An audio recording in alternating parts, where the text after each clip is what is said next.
Hello student, मैं एकता सिंह आप सभी का ज्ञान चैतन्य चैनल में बहुत बहुत स्वागत करती हूँ। आज के इस टॉपिक में हम प्रवक्ता चयन परीक्षा 2016 हिस्ट्री के क्वेश्चन डिस्कस करेंगे, जो कि 1 फरवरी 2019 को ये पेपर हुआ था। तो शुरू करते हैं। सबसे पहला प्रश्न है यहाँ पर, किसकी अध्यक्षता वाली कांग्रेस अधिवेशन में असहयोग आंदोलन का प्रस्ताव पारित हुआ था? तो आंसर हमारा डी हो जाएगा, लाला लाजपत राय। व्याख्या देखते हैं। सितंबर 1920 में कांग्रेस का विशेष अधिवेशन कलकत्ता में आयोजित किया गया। इस अधिवेशन की अध्यक्षता किसने की थी? लाला लाजपत राय ने। इस अधिवेशन में असहयोग आंदोलन को स्वीकार किया गया। दिसंबर 1920 में नागपुर अधिवेशन में, जिसकी अध्यक्षता वी राघवाचारी ने की थी, इसे अंतिम रूप से पारित किया गया था। असहयोग आंदोलन का उद्देश्य खिलाफत के प्रश्न का सम्मानजनक समाधान तथा जलियांवाला बाग हत्याकांड का प्रतिकार था। अगला क्वेश्चन देखते हैं।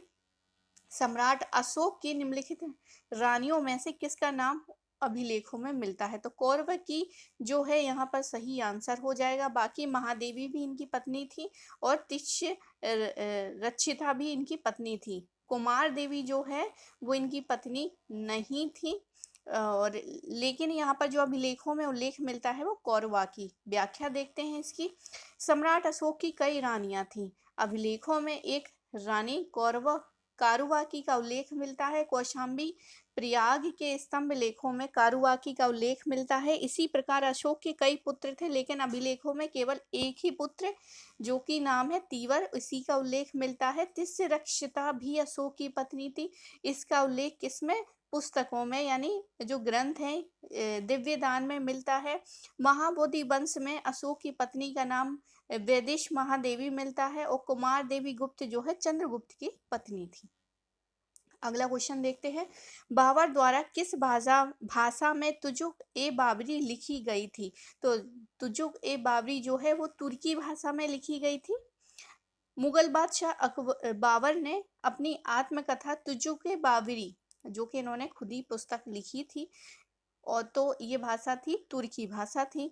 बाद में कई बार इसका अनुवाद जो है फारसी में किया गया। तत्पश्चात यूरोपियन आए तो उन्होंने किस में अनुवाद किया? अंग्रेजी में किया। फिर उसके बाद क्या है, फ्रांसीसी भाषाओं में भी इसका जो है अनुवाद किया गया है। इसमें मैडम बेवरिज द्वारा, अगर कभी पूछा जाए कि अंग्रेजी में किसने किया है, तो मैडम बेवरिज ने किया है। और इसका अनुवाद क्या है? श्रेष्ठ माना जाता है, क्योंकि यह तुर्की भाषा से अंग्रेजी भाषा में अनुवाद किया गया है। मतलब मैडम बेवरेज को क्या है, तुर्की भाषा भी आती होगी, तभी उन्होंने अंग्रेजी में इसका अनुवाद कर डाला सीधे सीधे। आगे अगला क्वेश्चन है, वीर निवाण युग किससे संबंधित है? तो जो वीर निवाण युग है वो जैन धर्म से संबंधित है। तो जैन ए ऑप्शन यहाँ पर सही हो जाएगा। बाकी व्याख्या देखते हैं। वीर निवाण युग का संबंध जैन धर्म से है। वीर निर्वाण संवत युग का प्रारंभ 15 अक्टूबर 527 ईसा पूर्व को जैन धर्म के 24वें तीर्थंकर महावीर स्वामी की मृत्यु पर हुआ था। अगला क्वेश्चन है, जलियांवाला बाग नरसंहार के विरोध स्वरूप निम्नलिखित में से किसने नाइटहुड सम्मान का परित्याग किया था? तो आंसर बिल्कुल सी हो जाएगा, रविन्द्रनाथ टैगोर जी ने। अंग्रेजों के अत्याचार से आक्रोश होकर प्रथम विश्व युद्ध के दौरान अंग्रेजी अत्याचार से देश में जन आक्रोश की लहर उठी। इस दौरान पंजाब की स्थिति दयनीय थी। पंजाब को सेना के हवाले कर दिया गया और वहां का जो प्रशासन एक सैन्य अधिकारी जनरल आर डायर को सौंप दिया गया। सेना ने सभा करते जुलूस निकालने पर प्रतिबंध लगा दिया गया। 13 अप्रैल 1919 को सेना की मनाही के बावजूद अमृतसर के जलियांवाला बाग में एक विशाल सभा बुलाई गई। जनरल डायर ने इस सभा को घेर कर अंधाधुंध गोलियां चलवा दी, जिसमें काफी संख्या में लोग मारे गए थे। इसी हत्याकांड के विरोध में रविन्द्रनाथ टैगोर ने अपनी नाइटहुड की उपाधि को वापस कर दिया था। अगला क्वेश्चन है, Indian society of oriental art की स्थापना किसके द्वारा की गई थी? तो ये बहुत इंपॉर्टेंट क्वेश्चन है, यूजीसी नेट में भी यहाँ से जो है क्वेश्चन पूछा जाता है। तो Indian society of oriental art, तो इसका आंसर हो जाएगा अविंद्रनाथ टैगोर जो है यहाँ पर सही आंसर हो जाएगा। 1905 में बंगाल विभाजन के विरोध में शुरू हुए स्वदेशी आंदोलन का साहित्य तथा सांस्कृतिक क्षेत्र पर भी इसका व्यापक प्रभाव पड़ा। रविन्द्रनाथ टैगोर के भाई अविन्द्रनाथ टैगोर ने भी अपना योगदान दिया और 1906 में Indian society of oriental arts की स्थापना की, जिससे प्राचीन भारतीय कला एवं संस्कृति का संरक्षण एवं विकास हुआ। यह संस्था योग शिक्षार्थियों को शिक्षावृत्ति भी प्रदान करती थी। इस संस्था द्वारा पहली छात्रवृत्ति जो है नंदलाल नामक छात्र को प्रदान की गई थी। तो ये जो नंदलाल है ये भी बहुत बड़े आर्टिस्ट बनते हैं। अगला क्वेश्चन है, कैबिनेट मिशन किस वर्ष भारत आया था? तो कैबिनेट मिशन जो है मार्च 1946 में कैबिनेट मिशन भारत आया था। व्याख्या देख लेते हैं। 19 फरवरी 1946 को क्लीमेंट एटली ने भारतीयों की समस्या के समाधान हेतु कैबिनेट मिशन मंत्रिमंडल शिष्टमंडल भारत भेजने की घोषणा की, जिसमें कुल तीन सदस्य थे। सर स्टेफोर्ड क्रिप्स अध्यक्ष, पैथिक लॉरेंस तत्कालीन भारतीय सचिव और थर्ड हैं AB अलेक्जेंडर नौसेना प्रमुख। 24 मार्च 1946 को कैबिनेट मिशन दिल्ली पहुंचा था। अगला क्वेश्चन है, भारत में निम्नलिखित में से किस नवपाषाणिक स्थल को सर्वप्रथम सूचित किया गया था? तो आंसर हो जाएगा हमारा लिंग सुगर जो है सबसे पहले उसको वो सर्वप्रथम सूचित किया गया था। व्याख्या देखते हैं। भारत में कर्नाटक प्रांत में है तत्कालीन मैसूर राज्य के लिंगसुगुर नामक पुरा स्थल में सन 1842 को सर्वप्रथम नवपाषाणिक उपकरण तत्कालीन मैसूर रियासत के पुरातत्व अधिकारी MH कृष्ण द्वारा प्रतिवेदन किए गए थे। सन 1960 में H पीले मैसूरिये को उत्तर प्रदेश के इलाहाबाद जिले में स्थित टोंस घाटी से नवपाषाण काल के कतिपय उपकरण प्राप्त हुए थे। तदनंतर इस प्रकार के पाषाण उपकरणों का प्रतिवेदन बुंदेलखंड, दक्षिण और पूर्वी भारत के अनेक क्षेत्रों से समय समय पर होता रहा। मतलब इसके अलावा भी और भी फिर बाद में मिलते, लेकिन सबसे पहले जो सूचित हुआ है वो क्षेत्र है कर्नाटक का लिंगसुगर। अगला है, कादरी संप्रदाय सिलसिला के सूफी संत लाहौर के मियां मीर किसके राज्यकाल से संबंधित है? तो आंसर हमारा हो जाएगा सी जहांगीर। कादरी शाखा के प्रमुख संतों में शेख मीर मोहम्मद भी थे जो सामान्यतः मियां मीर के नाम से प्रसिद्ध थे। ये जहांगीर और शाहजहां दोनों के ही समकालीन थे। दारा शिकोह अपने पिता शाहजहां के साथ शेख के पास लाहौर गया और अत्यधिक प्रभावित हुआ, किंतु उसी वर्ष 1935 में शेख का परलोकवास हो गया था। अगला है, निम्नलिखित में से कौन सा वेद अंशतः गद्य में लिखा गया है? तो आंसर हमारा होगा यजुर्वेद जो है वो किस में लिखा गया है? गद्य में लिखा गया है। यहाँ पर देखते हैं, यजुर्वेद एक कर्मकांडीय वेद है जिसमें विभिन्न प्रश्नों के संबंधित अनुष्ठान विधियों का उल्लेख है। यह वेद गद्य और पद्य दोनों में रचित हैं। यजुर्वेद की दो शाखाएं हैं, शुल्क और कृष्ण यजुर्वेद। शुल्क यजुर्वेद को वाजसनेय संहिता भी कहते हैं और यजुर्वेद के कर्मकांडों को संपन्न कराने वाले पुरोहित को अथर्वणवेद भी कहा जाता है। आगे, कांग्रेस के किस अधिवेशन में जवाहरलाल नेहरू द्वारा पूर्ण स्वराज को अपना लक्ष्य बनाया गया था? तो आंसर हमारा हो जाएगा लाहौर अधिवेशन। लाहौर अधिवेशन ए ऑप्शन यहाँ पर सही है। व्याख्या देखते हैं। अखिल भारतीय कांग्रेस का 44वां अधिवेशन 1929 में रावी नदी तट पर लाहौर में हुआ था। इसकी अध्यक्षता पंडित जवाहरलाल नेहरू ने की थी। इसी अधिवेशन में जब पंडित जवाहरलाल नेहरू ने पूर्ण स्वराज को अपना लक्ष्य घोषित किया। इसी अधिवेशन में 26 जनवरी को स्वतंत्रता दिवस प्रत्येक वर्ष के रूप में मनाने का भी निर्णय लिया गया था। अगला है, अशोक के निम्नलिखित उत्तराधिकारियों में से किसने देवनागरी प्रिय उपाधि का प्रयोग किया था? तो यहाँ पर सही आंसर हो जाएगा हमारा दशरथ यहाँ पर सही हो जाएगा। अशोक ने भी किया है। इसके अलावा जो दशरथ थे मौर्य साम्राज्य का अन्य शासक दशरथ, इसने भी देवनागरी प्रयोग का उपाधि का उपयोग किया है। अब यहाँ पर व्याख्या देख लेते हैं। अशोक के उत्तराधिकार में केवल दशरथ विषय में ही पुरातात्विक प्रमाण प्राप्त होते हैं। मतलब अगर हम देखा जाए तो कि देवनागप्रिय जो है वो किन लोगों ने इस्तेमाल की है उपाधि। तो हमें इसके पुरातात्विक साक्ष्य के आधार पर ही कहते हैं कि अशोक को मिला है, और उसके बाद जो शासक हुए हैं दशरथ, उनको मिला है। बाकी इसका उल्लेख जो है हमें साहित्य में अभी नहीं प्राप्त हुआ है। आगे देखते हैं, इसमें बिहार प्रांत के गया जिले में स्थित नागौरजन पहाड़ी पर आजीवक संप्रदाय के साधुओं के निवास के लिए 3 गुफाएं निर्मित करवाई थी। इन गुफाओं की दीवारों पर खुदे हुए लेखों से ज्ञात होता है कि वह अशोक की तरह देवनागप्रिय की उपाधि धारण करता था। अगला क्वेश्चन है, पाटलिपुत्र का निम्नलिखित में से कौन सा संस्थापक है? तो हमारा आंसर हो जाएगा उदयभद्र। उदयभद्र के बारे में व्याख्या देखते हैं। अजातशत्रु के बाद उसका पुत्र उदयन अथवा उदयभद्र, उदयन कह लो या फिर उदयभद्र, दोनों एक ही नाम है। तो ये क्या होते हैं? अजातशत्रु के बाद राजा बनते हैं। बौद्ध ग्रंथों में इसे पितृहंत्रा यानी पिता की हत्या के बाद ही राजा क्या है, गद्दी पर बैठा है, इसलिए इसको पितृहंता कहते हैं।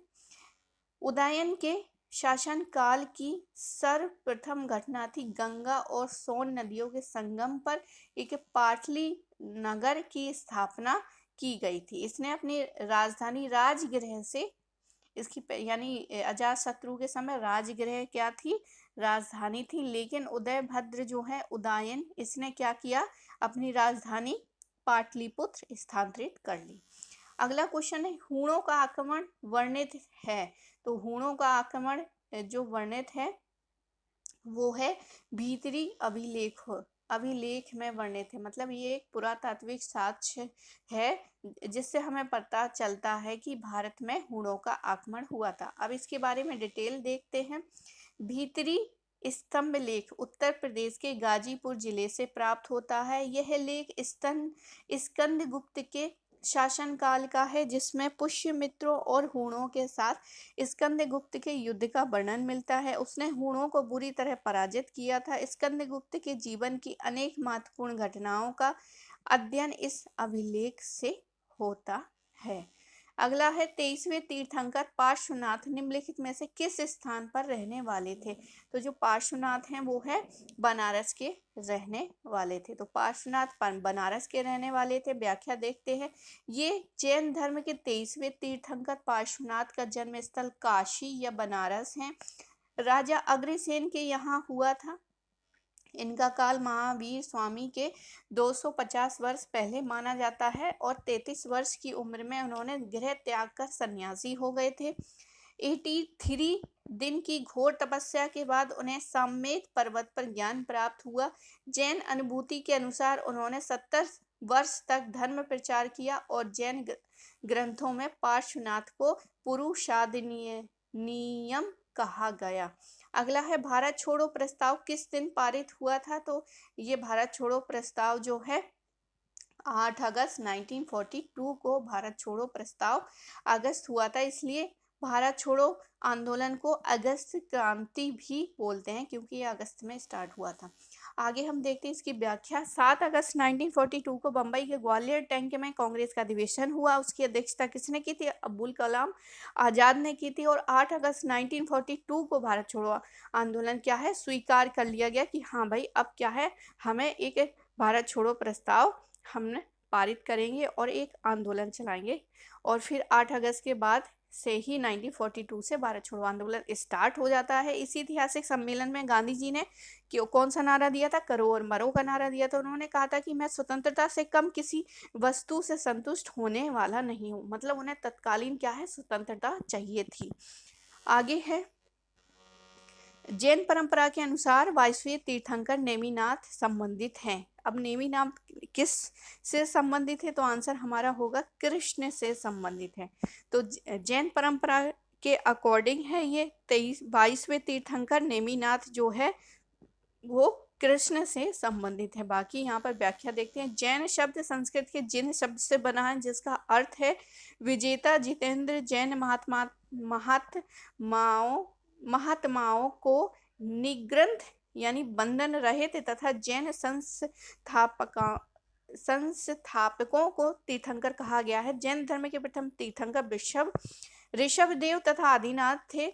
ऋषभदेव और अरिष्टनेमि का उल्लेख ऋग्वेद में भी मिलता है। कभी एग्जाम में पूछा जाए कि ऋग्वेद में कौन से तीर्थंकरों का नाम मिलता है, तो ऋषभदेव और अरिष्टनेमि का नाम ऋग्वेद में मिलता है। ऋग्वेद हमारा प्राचीनतम वेद है। जैन धर्म में कुल 24 तीर्थंकर हुए हैं, जिसमें प्रथम 22 तीर्थंकर की ऐतिहासिकता क्या है, संदिग्ध, मतलब ऐतिहासिकता हमें बहुत ज्यादा मिलती नहीं है। और 22वें तीर्थंकर नेमिनाथ जो है कृष्ण से संबंधित है, ऐसा माना गया है अकॉर्डिंग टू जैन परंपरा। आगे देखते हैं, मोहम्मद बिन तुगलक द्वारा अपनी सांकेतिक मुद्रा में किस धातु का प्रयोग करता था, तो आंसर बिल्कुल सटीक है हमारा सी जो है वो यहाँ पर सही हो जाएगा। तांबे का प्रयोग करा था, जिसकी वजह से क्या है, आम जनता भी तांबे के क्या है आसानी से अपने घर में भी सिक्के ढालने लग गई थी। तो इससे क्या है, जो जालसाजी का जो है वो यहाँ पर देखने को मिलता है इस समय। व्याख्या देखते हैं, मोहम्मद बिन तुगलक ने अपने समय में विभिन्न प्रकार के सुंदर सिक्के चलाए तथा उन सभी का उचित मूल्य निर्धारित किया, परंतु सांकेतिक मुद्रा का चलन उसकी एक विशेषता रही। वर्णी के अनुसार खजाने में धन की कमी और साम्राज्य विस्तार की नीति को कार्य रूप में परिणत करने की वजह से मुगल मोहम्मद तुगलक को सांकेतिक मुद्रा क्या करनी पड़ी, चलानी पड़ी।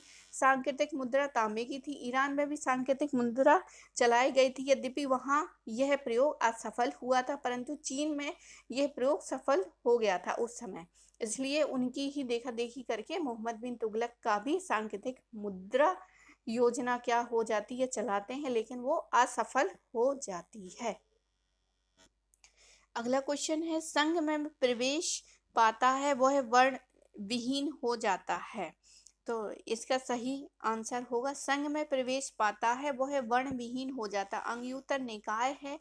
अंग्युत्तर निकाय में बुद्ध के 2000 से अधिक संक्षिप्त कथनों का संग्रह है। तो अंग्युत्तर निकाय में क्या है, बुद्ध के द्वारा ही संक्षिप्त, मतलब बुद्ध ने जो चीजें कही है उसका संक्षिप्त मतलब कंसाइंस रूप में क्या है, कथनों को छोटा छोटा कथन कर दिया है, मतलब एक पूरा सार निकाल के एक कथन बना दिया गया। मतलब ऐसा करते हैं ना, एक पैराग्राफ को हम पढ़ते हैं फिर उसका एक क्या है उसका टाइटल देते हैं, उसी तरह से यहाँ पर भी क्या है, संक्षिप्त कथनों का संग्रह है। इसमें कहा गया है कि कोई व्यक्ति संघ में प्रवेश पाता है तो वो है वर्ण विहीन हो जाता है। अगला क्वेश्चन है, निम्नलिखित करों में से कौन सा कर दिल्ली के सुल्तानों ने लगाया था, तो दिल्ली के सुल्तानों ने सभी खंग्स जकात खराज सारे के सारे जो है सही हो जाएगा। डी ऑप्शन यहाँ पर सही हो जाएगा। अब यहाँ पर व्याख्या देख लेते हैं। दिल्ली के सुल्तानों के समय में कुछ विशेष करों के अतिरिक्त निम्नलिखित 5 प्रमुख कर थे, उस्र, खराज, खम्स, जकात और जजिया। उस्र मुसलमानों से लिया जाने वाला कर था जो पैदावार के 5% था। खराज गैर मुसलमानों से लिया जाने वाला कर था जो पैदावार का 1/3 था। खम्स जो है लूटे हुए धन से प्राप्त भाग था, जिसमें सुल्तान का भाग 1/5 और सैनिक का 4/5 भाग होता था। और फिर ये अलाउद्दीन के समय ये चेंज हो गया था। ठीक है, आगे है जकात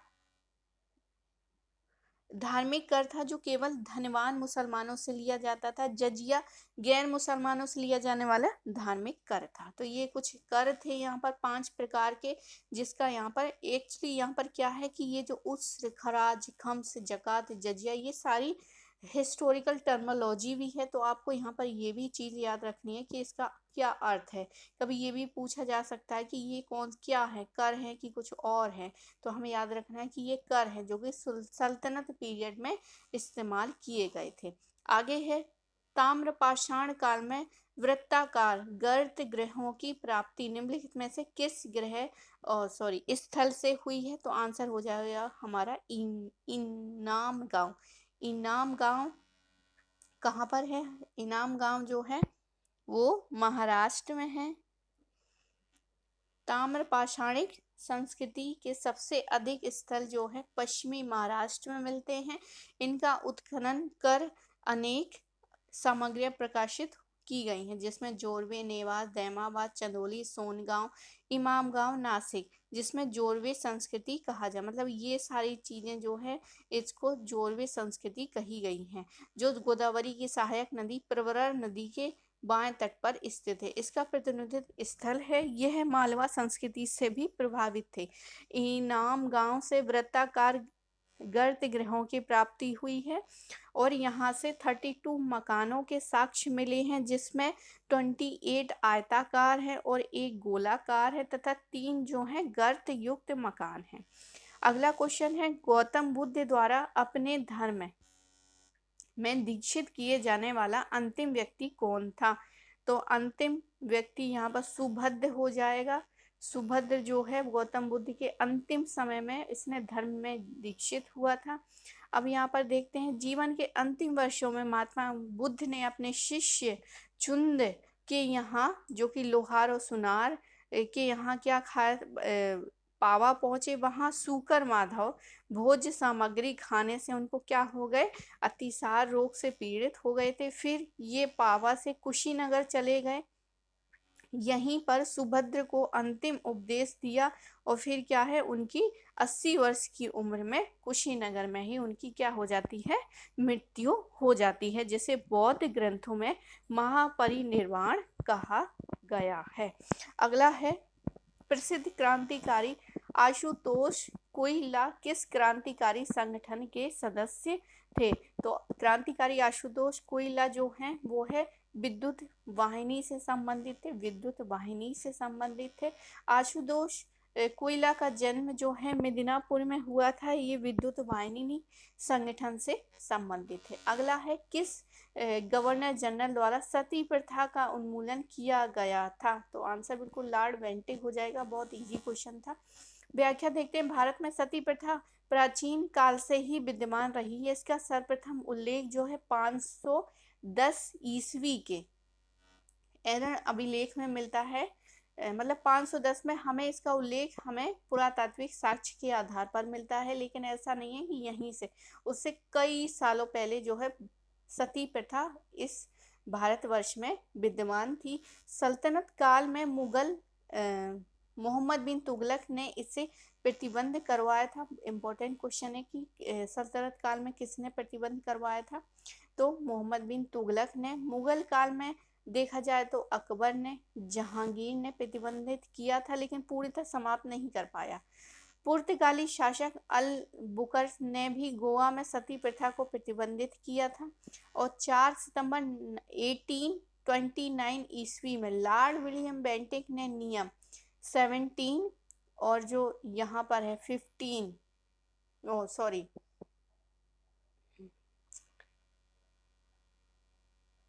27 के तहत, जो भी है यहाँ पर, ठीक है, के तहत भारत में सती प्रथा को पूर्ण रूप से प्रतिबंधित कर दिया गया था। आगे है, यहाँ पर 17 होगा क्योंकि x जो है 10 से लिखते हैं, 10 हो गया, 5 जो है इससे लिखते हैं, और तो यहाँ पर ये 17, ठीक है, ये 17 ही लिखा हुआ है। आगे है, श्रेष्ठिन शब्द का प्रयोग किया गया है। तो श्रेष्ठिन क्या है? यहाँ पर एक शब्दावली है, श्रेष्ठिन जो है वो श्रेणी के अध्यक्ष को कहा गया है। श्रेष्ठिन से श्रेणी के अध्यक्ष। ओके, व्याख्या देखते हैं, एक ही प्रकार के व्यवसाय अथवा शिल्प का अनुसरण करने वाले लोगों के समूह को क्या कहा जाता है? श्रेणी कहा गया। मान लो कि जो कॉटन क्लॉथ्स है उसको क्या है, उसको बेचने वाले लोगों की एक श्रेणी बन गई। अब उस श्रेणी, बहुत सारी श्रेणी, ये भी कपड़ा बेच रहा है, ये भी, तो ये एक श्रेणी बन गई और फिर इन श्रेणी का क्या है, एक मालिक बन गया, जिसको हमने क्या कहा, श्रेष्ठिन कहा, मतलब ज्येष्ठ, मतलब सबसे बड़ा हमारा ये है, बाकी हम इसके अंदर में क्या है, व्यापार, इस तरह से। सार्थवाह व्यापारियों का नेता होता था। अब सार्थवाह भी क्या है, व्यापारियों का नेता होता था। नगर जो है श्रेणी से भी बड़ी संस्था थी। तो नगर निगम जो है, सॉरी, निगम सबसे बड़ा हो गया, ठीक है।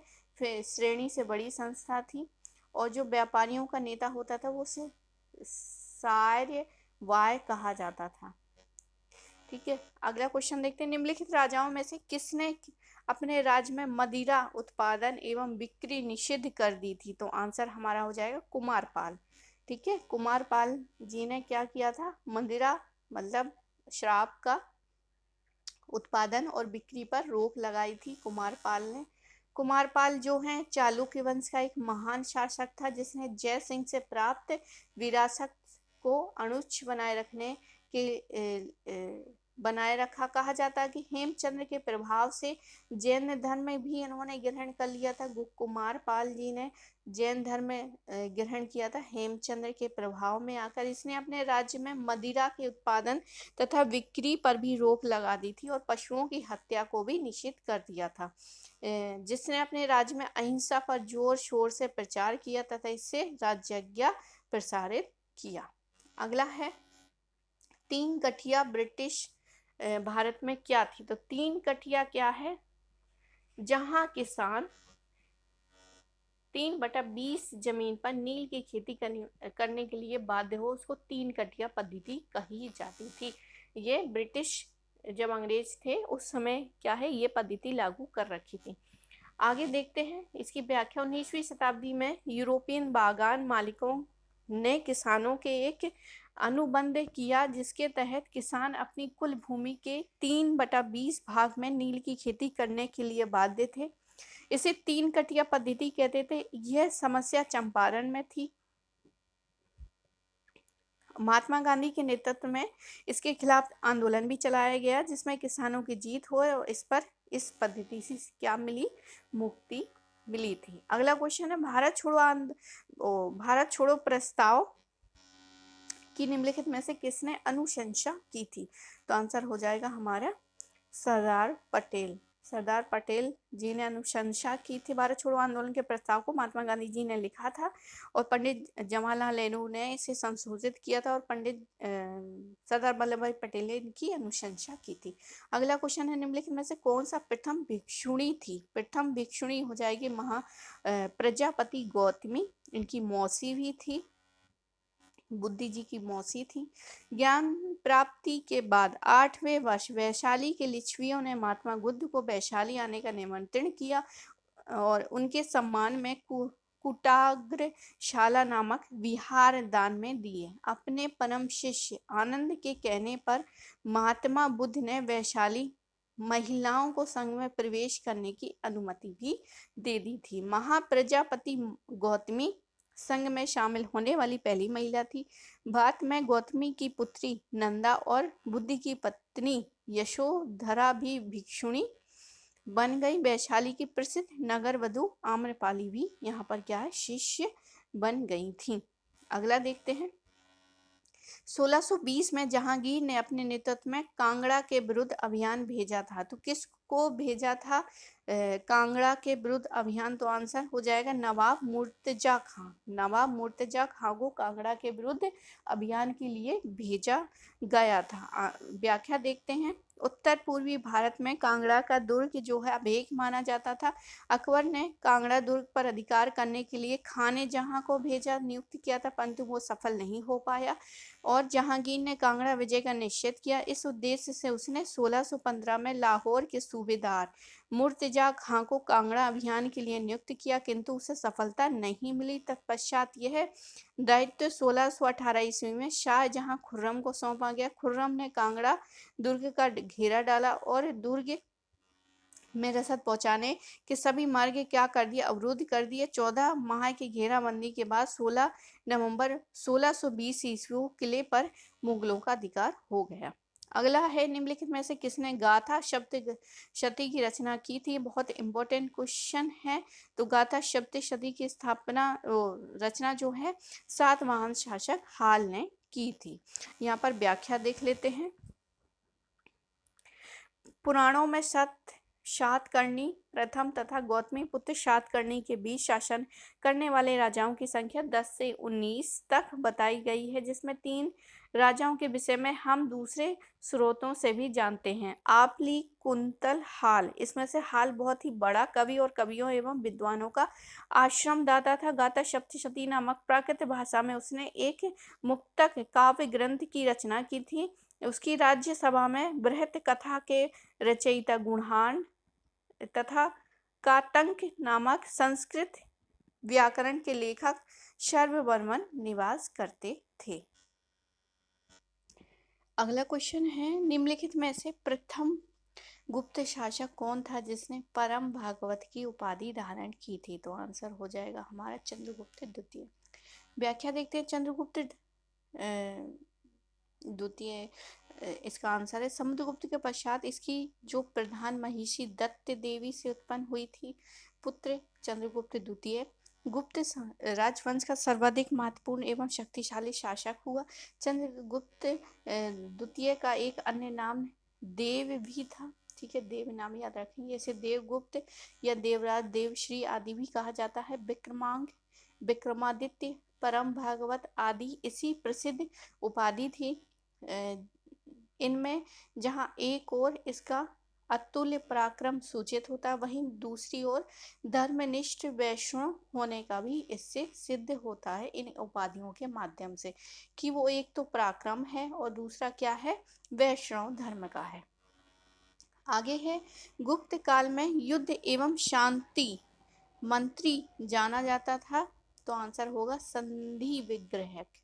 गुप्त काल में संधि महासंधि विग्रहक एक महत्वपूर्ण पदाधिकारी था जो युद्ध एवं शांति का मंत्री होता था। अगला है, इंग्लैंड में फ्री इंडिया सोसाइटी की स्थापना किसने की थी? फ्री इंडिया सोसाइटी की स्थापना भीकाजी कामा जी ने इंग्लैंड में की थी। ठीक है, अगला क्वेश्चन है, दिल्ली के प्रथम सुल्तान जिसमें दरबार में गैर इस्लामी प्रथाओं का प्रचलन कराया था, कौन था? तो आंसर हमारा हो जाएगा बलबन। बलबन दिल्ली का प्रथम सुल्तान था जिसने दरबार में गैर इस्लामी प्रथाओं का प्रचलन किया था। इसने दरबार में सिजदा यानी घुटने पर बैठकर सिर झुकाना या पायबोस जो है सुल्तान के चरण चूमना की प्रथा को आरंभ किया था। और ये प्रथा किससे संबंधित थी? ईरान से संबंधित थी। दरबार में इनके प्रत्येक वर्ष ईरानी त्योहार नौरोजी मनाने का प्रथा आरंभ थी। उसने व्यक्तिगत जीवन में भी उसने फारस के रीति रिवाजों का भी अनुसरण किया था। मतलब बलबन जो था उसने अपने पूरे जीवन काल में जो भी फारस में रीति रिवाज थे उनको क्या है अपने जीवन में भी, अपने शासन में भी, अपने साम्राज्य में भी उतारने का उसने प्रयास किया था। इसी के तहत उसने ये जो है पायबोस और सिजदा ईरान से की ही परंपराएं थी और अपने शासन में उसने चलाई थी। चोल शासक प्रबल अनुयायी थे तो किस धर्म के? तो यहाँ पर शैव धर्म। हमने देखा है कि जो मूर्तियां हैं शैव धर्म की चोल शासक से ज्यादा संबंधित थी। ठीक है, तो व्याख्या देख लेते हैं। चोल साम्राज्य राजाओं के समय में तमिल प्रदेश के शैव तथा वैष्णव धर्म, मतलब एक तरफ शैव चल रहा था, दूसरी तरफ वैष्णव धर्म चल रहा था। शैव को नायनारों तथा वैष्णवों को अलवारों ने इन धर्मों के प्रचार प्रसार के लिए व्यापक आंदोलन चलाया। इसमें भी शैव धर्म अधिक लोकप्रिय था। चोल शासक शैव धर्म के प्रबल अनुयायी थे। चोल शासकों ने अनेक शिव मंदिरों का निर्माण कराया। चोल शासक अपने राजगुरु भी शैव ही रखते थे। चोल शासक राजराज प्रथम शिव पदशेखर की उपाधि ग्रहण की और तंजौर में राजशेखर नाम से शिव मंदिर का भी निर्माण करवाया था। अगला, पाकिस्तान का विचार किसके द्वारा प्रशस्त किया गया था? तो यहाँ पर हो जाएगा आंसर हमारा ए, मोहम्मद इकबाल द्वारा किया गया था। स्टार्टिंग में क्या थे, मोहम्मद इकबाल एक बहुत बड़े क्या थे, राष्ट्रवादी थे। लेकिन जब ये वहां पर जाते हैं यूरोप में तो फिर इनका जो धीरे धीरे जो एक राष्ट्रवाद था वो धीरे धीरे से क्या होता गया, खत्म होता गया। इसी वजह से फिर ये क्या है, मुस्लिम लीग की तरफ इनका झुकाव बढ़ जाता है। बाकी इसकी व्याख्या देखते हैं। मोहम्मद इकबाल एक प्रसिद्ध कवि थे दार्शनिक भी थे, वकील भी थे। प्रारंभ में वे हिंदू मुस्लिम एकता के प्रबल समर्थक थे। जैसे मैंने बताया कि राष्ट्रवाद के वो प्रबल समर्थक थे। उस समय जब वो राष्ट्रवादी, अति राष्ट्रवादी के रूप में उभरे, तब उनमें इस तरह की भावना नहीं थी, लेकिन धीरे धीरे क्या है, उनकी विचारधारा बदल गई। परंतु बाद में 1920 के दशक में अपनी यूरोपीय यात्रा के दौरान इस्लाम के प्रसार से जुड़ गए। ठीक है, तो यूरोप में उन्होंने अपना इस्लाम धर्म का प्रचार किया। फिर उनके मन में उभर कर एक विचारधारा ये भी आई होगी, क्यों ना हम अपने इस्लाम धर्म को ही फैलाएं तो ज़्यादा सही रहेगा, अपने लोग रहेंगे अपने। तो इस तरह से विचार क्या है, लोगों की अक्सर बदल जाती है, तो इनकी भी बदल गई। 1930 में उन्होंने मुस्लिम लीग के इलाहाबाद अधिवेशन की अध्यक्षता करते हुए सर्वप्रथम अप्रत्यक्ष रूप से द्विराष्ट्र सिद्धांत की बात की थी। आगे चलकर ये पाकिस्तान के प्रबल समर्थक बन गए। हालांकि पाकिस्तान शब्द जो है पहली बार चौधरी रहमत अली ने किया था। ठीक है, सारे जहां से अच्छा हिंदुस्तान हमारा, ये इनकी ही कविता थी स्टार्टिंग में। ठीक है, अगला क्वेश्चन है, दरबार के नवरत्नों का संबंध किससे था?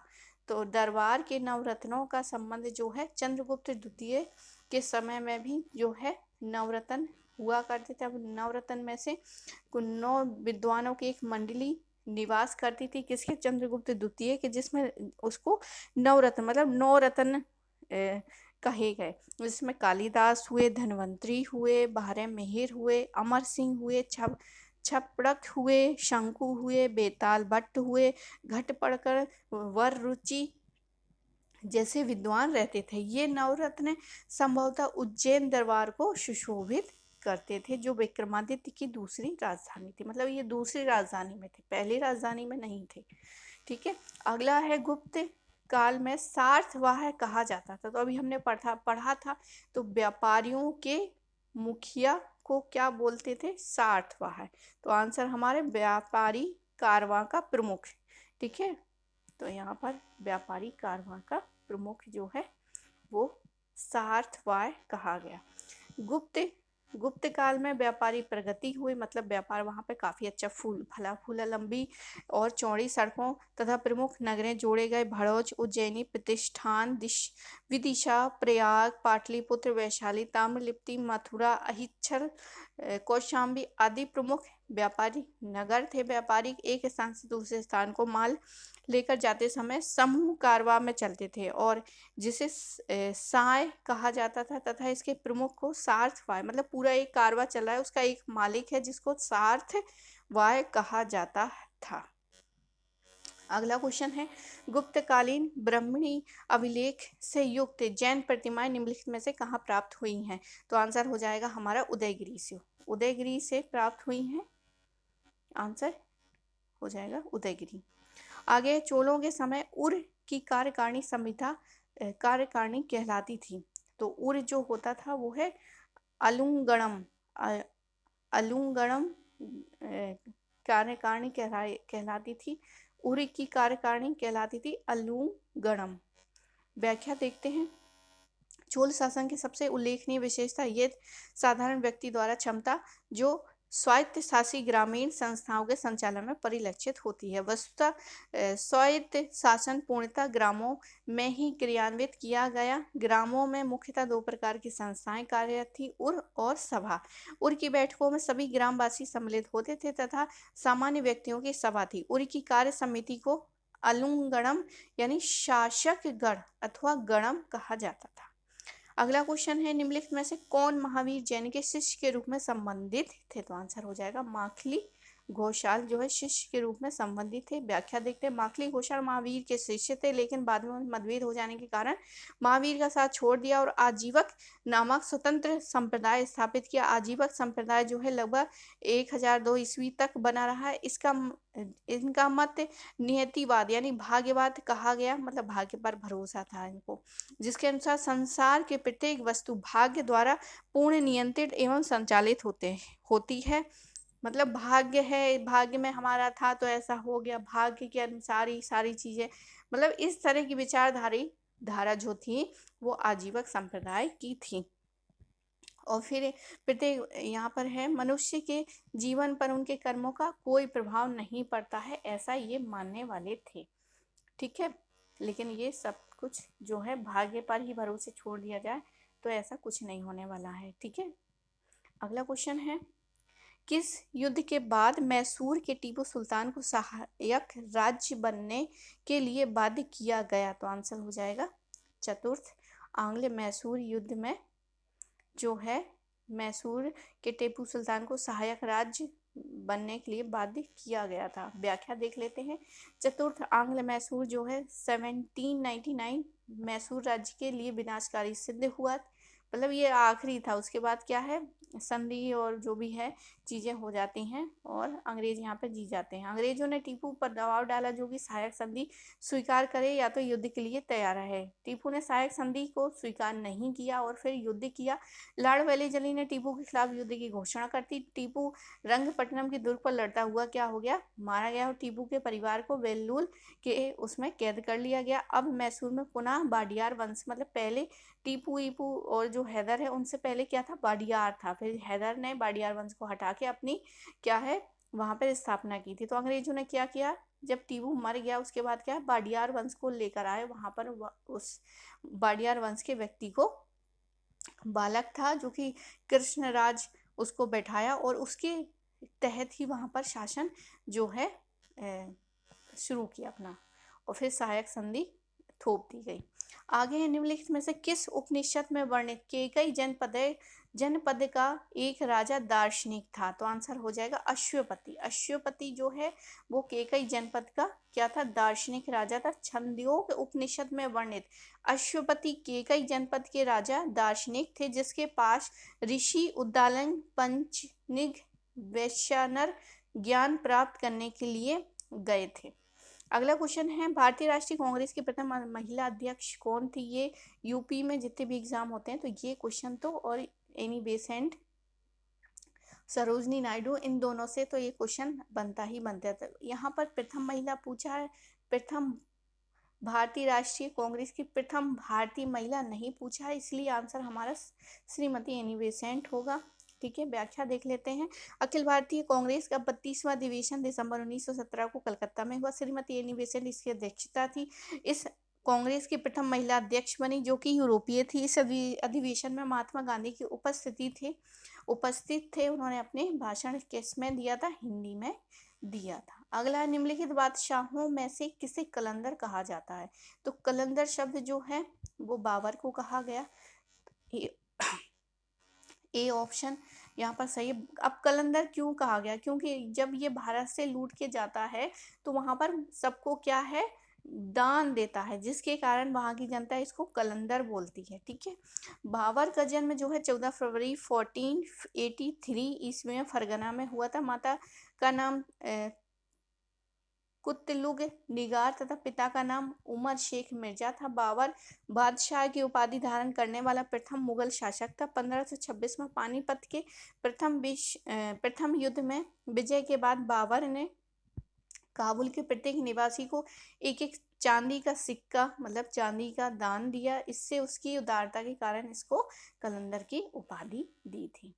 अगला क्वेश्चन है, किस वायसराय द्वारा कांग्रेस को प्रतिबंधित कर दिया गया था?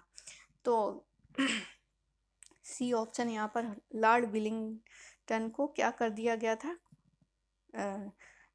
इसने लॉर्ड विलिंगटन ने कांग्रेस को प्रतिबंधित कर दिया था। व्याख्या देखते हैं। लॉर्ड विलिंगटन जो कि 1931 से लेकर 1936 तक भारत के वायसराय रहे। उसी समय गांधी इरविन समझौते के कारण महात्मा गांधी द्वितीय गोलमेज सम्मेलन 1931 में भाग लिया। द्वितीय गोलमेज सम्मेलन में असफल होने के कारण महात्मा गांधी भारत सरकार वापस आकर पुनः सविनय अवज्ञान शुरू कर दिया गया और विलिंगटन ने कांग्रेस पद पर प्रतिबंध लगा दिया था।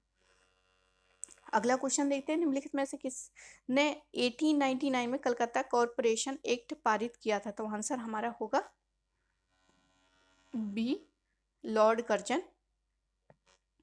अगला क्वेश्चन है, चोल गंगम तालाब का निर्माण करवाया था राजेंद्र प्रथम ने चोल गंगम का निर्माण करवाया था। चोल गंगम तालाब का निर्माण राजेंद्र प्रथम ने करवाया था। गंगा घाटी अभियान की सफलता पर राजेंद्र प्रथम ने गंगे कोंड की उपाधि धारण की तथा इसके उपलक्ष्य में उसने गंगे कोंड चोलपुरम नामक नई राजधानी की स्थापना भी की थी और यहीं पर बृहदीश्वर नामक शिव मंदिर की स्थापना की। तो बृहदीश्वर शिव मंदिर किसने स्थापना की थी? राजेंद्र प्रथम ने। गंगा घाटी अभियान किसने किया?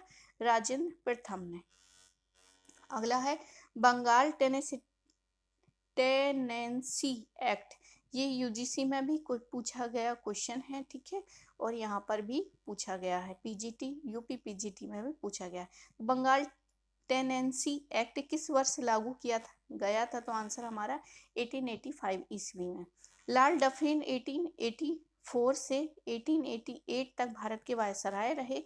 इसी समय 1885 में कांग्रेस की स्थापना हुई थी और 1885 में भारतीय स्त्रियों हेतु लेडी डफरिन फंड स्थापित किया गया। इसी के समय 1885 में बंगाल में तथा 1887 में पंजाब प्रांत में टेनेंसी एक्ट जो है पारित किया गया था। अगला क्वेश्चन है निम्नलिखित में से किस अभिलेख को पट्टवाई श्रेणी में किया गया, उल्लेख जो है किया गया? तो आंसर हमारा हो जाएगा कुमार गुप्त प्रथम का मंदसौर अभिलेख। मंदसौर प्राचीन मालवा में स्थित जिसका नाम दशपुर भी मिलता है, यहाँ से कुमार गुप्त प्रथम का अभिलेख मिलता है जो मंदसौर अभिलेख के नाम से प्रसिद्ध। इनकी रचना वत्स भट्टी ने की थी जो संस्कृत का प्राकांड विद्वान था। मंदसौर के लेख में पट्टवाई श्रेणी, रेशमी सूत बुनने वाली की समिति तथा इंदौर लेख में तैलिक श्रेणी का उल्लेख यहाँ पर मिलता है। अगला है वैदिक साहित्य में सभा एवं समिति को किस देवता की दो पुत्रियां कहा गया है? तो प्रजापति की दो पुत्रियां कहा गया है, तो सी ऑप्शन सही हो जाएगा। उत्तर वैदिक युग में सभा और समिति के अधिकारों में पर्याप्त वृद्धि हो गई थी। अथर्ववेद में सभा एवं समिति को प्रजापति की दो पुत्रियां कहा गया है। इन दोनों संस्थाओं के स्वरूप के विषय में विवाद है। अगला है किला युक्त नगर तुगलकाबाद का निर्माण किसके द्वारा करवाया गया था? तो आंसर हमारा हो जाएगा गयासुद्दीन तुगलक। बी ऑप्शन सही है, बी ऑप्शन। गयासुद्दीन तुगलक एक सफल शासक था। उसने कुछ सृजनात्मक कार्य किया था। कुतुब मीनार के पूरब में तुगलकाबाद नगर बसाया था जिसमें दुर्ग का निर्माण कराया और अपनी राजधानी को स्थानांतरित भी करवाया था। तुगलकाबाद दुर्ग की दीवारें मिस्र के पिरामिड की भांति क्या है? झुकी हुई हैं। अगला क्वेश्चन है गांधी जी को महात्मा की उपाधि किसने दी थी? तो आंसर रविन्द्रनाथ टैगोर जी ने दी थी 1917 में। बराबर समूह के किस गुफा पर अशोक का अभिलेख उत्कीर्ण नहीं है? तो यहाँ पर जो उत्कीर्ण नहीं है वो है लोमस ऋषि गुफा पर उत्कीर्ण नहीं है। मौर्य युगीन पर्वत गुफाओं को काटकर निवास स्थान बनाने की कला का पूर्ण विकास हुआ। अशोक तथा उसके पौत्र दशरथ के समय बराबर तथा नागार्जुनी की पहाड़ी को काटकर आजीविकों के लिए आवास बनाए गए थे। अशोक के समय बराबर पहाड़ी की गुफाओं में सुदामा की गुफा, कर्ण चौपड़ की गुफा तथा विश्व झोपड़ी की गुफा सर्व प्रसिद्ध है। दशरथ के समय बनी गुफा में लोमस ऋषि गुफा की उल्लेख है। इस पर अशोक का नाम उत्कीर्ण नहीं है। अगला है स्यातवाद किस धर्म से संबंधित है? तो स्यातवाद यह जैन धर्म से संबंधित है। गौतम बुद्ध के समान महावीर ने भी वेदों की अपौरुषेयता स्वीकार करने से इनकार कर दिया तथा धार्मिक तथा असामाजिक रूढ़ियों को पाखंडों का विरोध किया। उन्होंने आत्मवादियों तथा नास्तिकों के एकांतिक मतों को छोड़कर बीच का मार्ग अपनाया जिसे एकांतवाद तथा स्यातवाद कहा जाता है। अगला देखते हैं निम्नलिखित मुगल शासकों में कौन वीणा बजाने का शौकीन था? तो वीणा बजाने का शौकीन जो है औरंगजेब को था। हालांकि उन्होंने संगीत पर भी बैन लगा रखा था, लेकिन ये क्या है वीणा बहुत अच्छा, और अकबर जो है नगाड़ा बहुत अच्छा बजाते थे। आगे है औरंगजेब एक धर्मनिष्ठ मुसलमान थे। उसे बाहरी अलंकरण और वैभव में कोई रुचि नहीं थी। उसने भोग विलास के जीवन को तिलांजलि देकर धर्मानुकूलन आचरण किया। 1679 में औरंगजेब ने जजिया को पुनः लागू किया तथा इस्लाम धर्म में व्याप्त कुरीतियों को भी समाप्त कर दिया। उसने झरोखा दर्शन तथा सिक्का पर कलमा लिखवाना बंद कर दिया। उसने दरबार में संगीत पर प्रतिबंध लगा दिया, लेकिन वह स्वयं ही एक उच्च कोटि का वीणा वादक था। अगला क्वेश्चन, निम्नलिखित में से किसने 1884 में डेक्कन एजुकेशन सोसाइटी की स्थापना की थी? तो आंसर बाल गंगाधर तिलक ने 1884 में क्या है, डेक्कन एजुकेशन सोसाइटी की स्थापना की थी। अगला क्वेश्चन है, भारतीय उपमहाद्वीप में निम्नलिखित में से किस स्थल से सर्वप्रथम होमिनिड जीवांश की खोज की थी? तो आंसर हो जाएगा हमारा हथनोरा। हथनोरा नामक पूरा स्थल नर्मदा नदी के उत्तरी तट पर मध्य नर्मदा घाटी में होशंगाबाद जिले में स्थित था। 5 दिसंबर सन 1982 में मानव की खोपड़ी का एक जीवाश्म भारतीय पुरातत्व सर्वेक्षण के अरुण सोलंकी को मिला है। अगला क्वेश्चन देखते हैं, चोल प्रशासन में उदासीन वरियम किस विभाग से संबंधित है? तो उदासीन वरियम जो है वो विदेशी संबंध विभाग था। चोल प्रशासन में उदासीन वरियम विभाग का संबंध विदेशी विभाग से था। इसका काम विदेशियों की देखरेख करना। तोहे वरियम उद्यान समिति से था। पूर्ण वरियम जो है स्वर्ण समिति से था। और न्याय तारण वरियम जो है न्याय समिति से था। और एरी वरियम तारक समिति थी। आगे है 1913 ईस्वी में Hindi association of the Pacific coast of America का अध्यक्ष कौन बना? तो आंसर होगा सोहन सिंह भाकना। ए ऑप्शन सही हो जाएगा। 1913 में Hindi association of the Pacific coast of America के अध्यक्ष जो है सोहन सिंह भाकना थे। अगला क्वेश्चन है, 1901 में सिंचाई आयोग का अध्यक्ष कौन था? तो आंसर हमारा सी हो जाएगा, सर सी काटन मोनक्रिएफ। अगला है, वैदिक काल में निष्क क्या था? निष्क एक प्रकार का आभूषण था, गले का आभूषण था और क्या है, लेन देन में प्रयोग किया जाता था। स्वराज मेरा जन्मसिद्ध अधिकार है और मैं इसे लेकर रहूंगा, ये किसने कहा था? तो आंसर हो जाएगा लोकमान्य तिलक ने।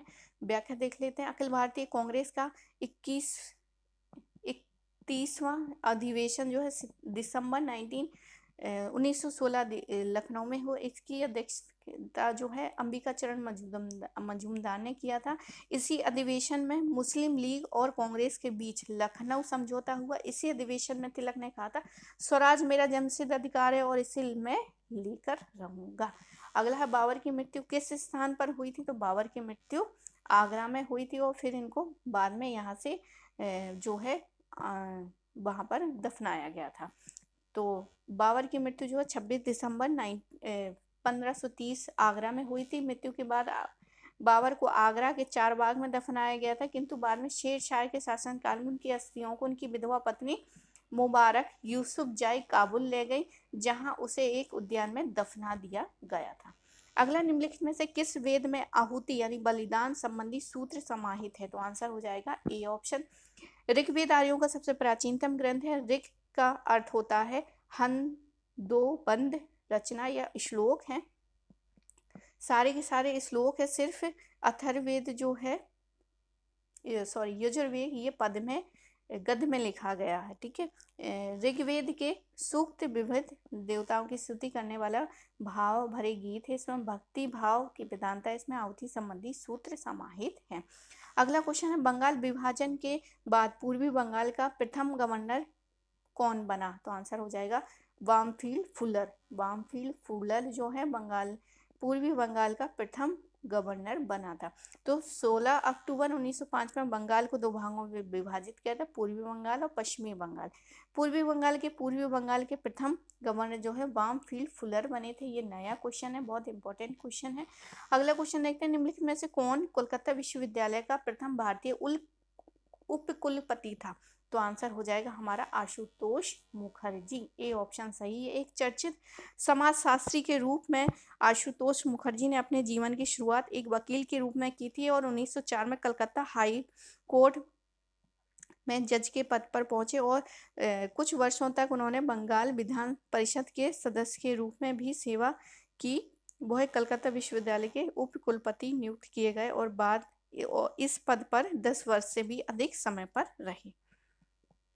अगला क्वेश्चन है, शिवाजी का राज्याभिषेक कहाँ हुआ था? तो आंसर हो जाएगा हमारा रायगढ़ में हुआ था 1674 में।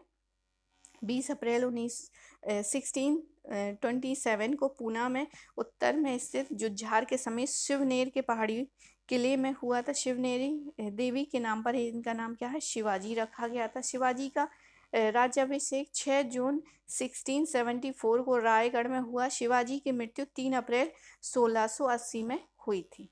अगला क्वेश्चन है, किस उपनिषद में चारों आश्रमों का उल्लेख किया गया है? तो आंसर हो जाएगा हमारा जबोल उपनिषद।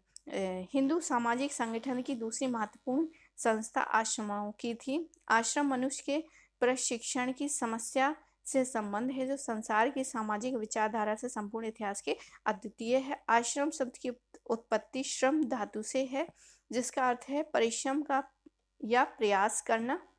हिंदू धर्म में 4 आश्रम का विधान है: ब्रह्मचर्य आश्रम, गृहस्थ आश्रम, वानप्रस्थ और संन्यास। जबालोनोपनिषद में सर्वप्रथम चारों आश्रमों का उल्लेख मिलता है। ओके, नेक्स्ट क्वेश्चन है, अशोक के निम्नलिखित किस अभिलेख में दक्षिण भारत के 5 राज्यों का उल्लेख मिलता है? तो आंसर हमारा हो जाएगा सी, शिलालेख जो है 13वां जो शिलालेख है उसमें क्या है, दक्षिण भारत के राज्यों का उल्लेख मिलता है। अशोक के 13वां शिलालेख में दक्षिण भारत के 5 राज्यों चोल, पांड्य, सत्यपुत्र, केरल पुत्र या चेर, ये एक ही नाम है, और ताम्रपर्णी का उल्लेख मिलता है। तो 13वें शिलालेख में 5 राज्यों का उल्लेख मिलता है। इसी शिलालेख में ही कलिंग युद्ध का भी वर्णन है। तो 13वें शिलालेख में एक तो 5 राज्यों अलग है जो पड़ोसी राज्यों उसके नाम मिलते हैं, और साथ ही कलिंग युद्ध का भी वर्णन इसमें मिलता है। अपने 8 वर्ष पश्चात देवताओं के प्रियदर्शी यानी देवताओं के प्रिय ने कलिंग पर विजय प्राप्त की थी, ऐसा इस 13वें शिलालेख में मिलता है। अगला क्वेश्चन है, प्रथम अखिल भारतीय महिला सम्मेलन किस वर्ष हुआ था? प्रथम अखिल भारतीय सम्मेलन, तो आंसर हो जाएगा 1927। ए ऑप्शन सही है यहाँ पर। निम्नलिखित में से कौन स्वतंत्र अवध प्रांत का संस्थापक है? तो स्वतंत्र अवध प्रांत का संस्थापक जो है वो उसका नाम हो जाएगा सादत अली खां। ठीक है, बी ऑप्शन जो है वो यहाँ पर सही है। वो भी 1722 में उन्होंने अवध के स्वतंत्र राज्य की स्थापना की थी 1722 में। सादत खां उर्फ बुरहान उल मुल्क, ये सादत खां या बुरहान उल मुल्क दोनों एक ही नाम है।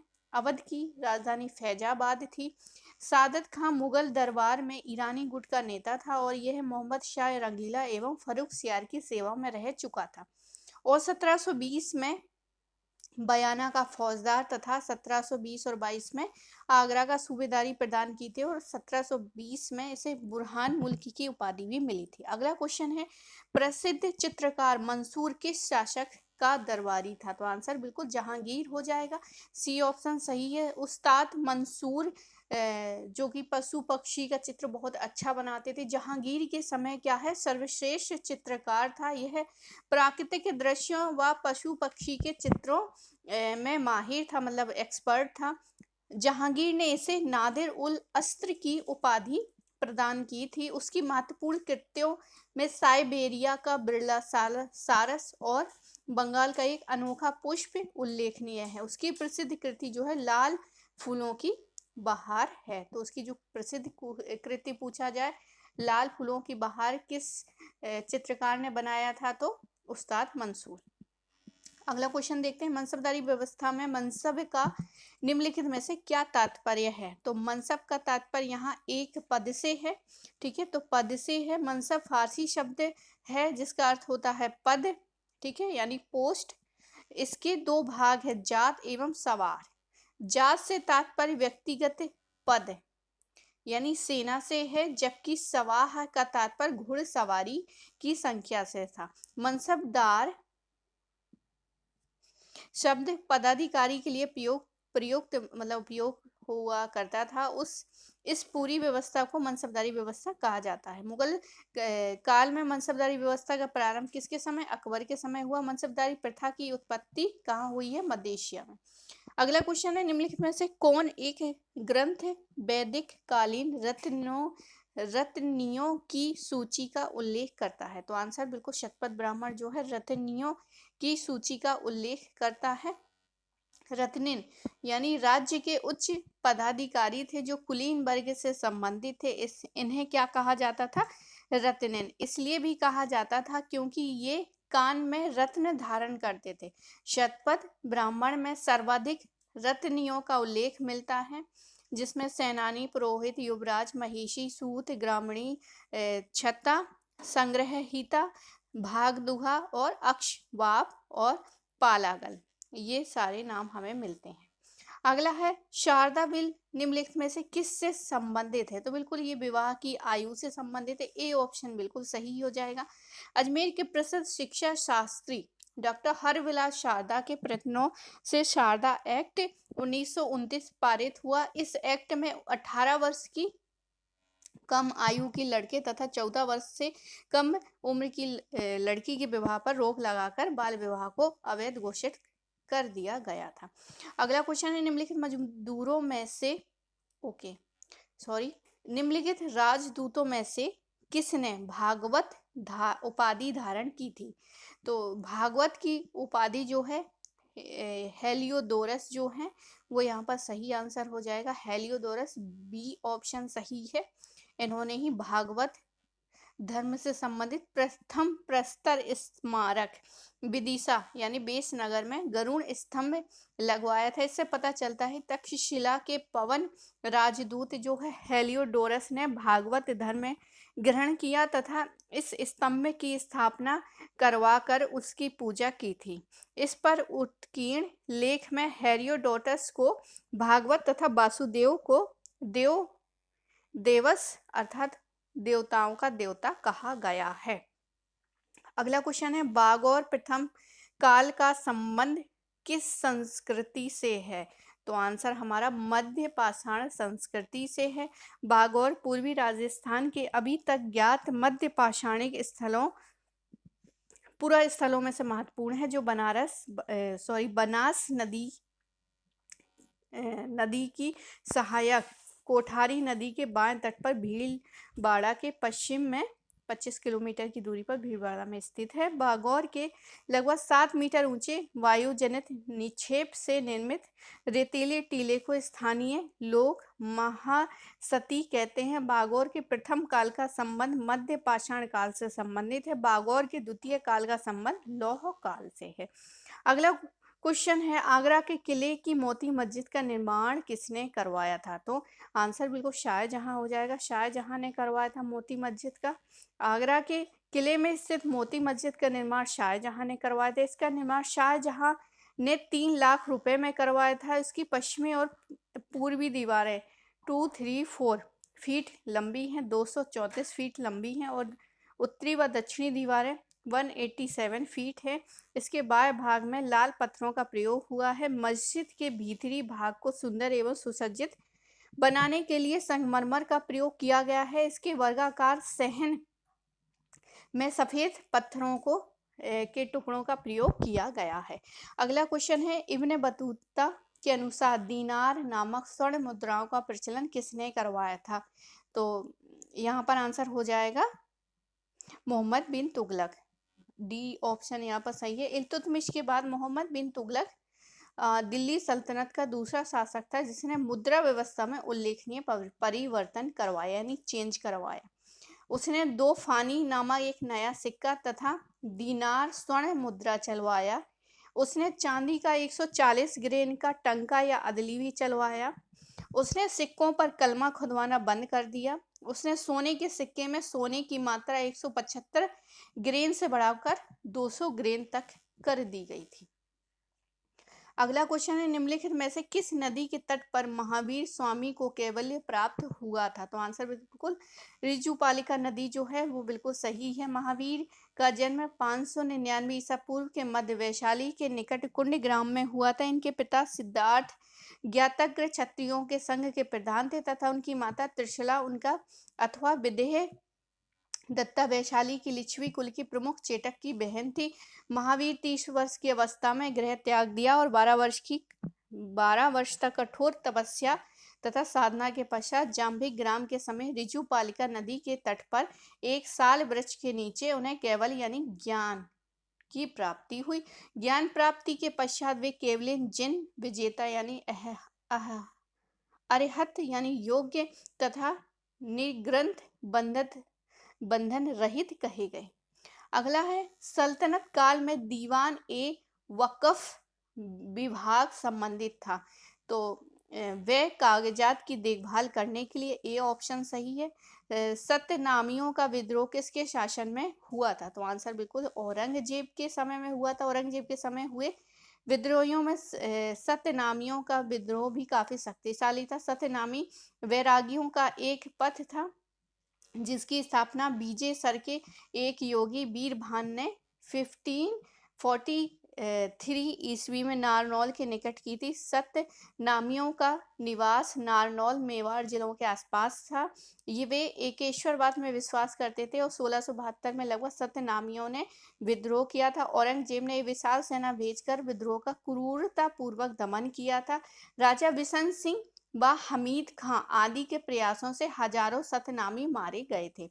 अगला क्वेश्चन है निम्नलिखित में से किसने 1802 में ब्रिटिश ईस्ट इंडिया कंपनी के साथ बेसीन की संधि की थी? तो आंसर बिल्कुल बाजीराव द्वितीय ने बेसीन की संधि की थी। 31 दिसंबर 1802 1802 बाजीराव द्वितीय तथा ब्रिटिश ईस्ट इंडिया कंपनी के बीच बसीन की संधि हुई थी जिसकी प्रमुख शर्तें थी।